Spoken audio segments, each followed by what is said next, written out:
Hygerta Sako është një nga ato figura që koha nuk i zbe, përkundrazi, i jep edhe më shumë shkëlqim.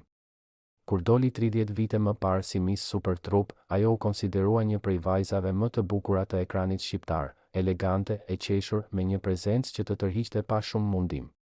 Por kur e sheh sot, duket sikur bukuria e saj ka marrë një dimension krejt tjetër, më të pjekur, më të plot, më të qëndrueshëm. Ajo ka arritur atë që pak njerëz e bëjnë, të ruajnë naturalitetin, finesën dhe thjeshtësinë, përderisa jeta, fama dhe vitet kanë kaluar njëri pas tjetrit. Sot Hygerta shfaqet më e sigurt në vetvete, më e rafinuar dhe me një elegancë që nuk vjen nga moshat e reja, por nga përvoja, mirësia dhe kultura që ajo transmeton. Ka atë bukurinë që nuk ka nevojë për shurm, të godet me qetësi. Dhe pikërisht kjo e bën që shumë njerëz të mendojnë se Hygerta është edhe më e bukur se para 30 vitesh, me oratorinë e saj, me mënyrën si sillet në ekran, me maturinë dhe karizmën natyrale. Ajo tregon se klasi nuk është çështje moshe, por qëndrimi.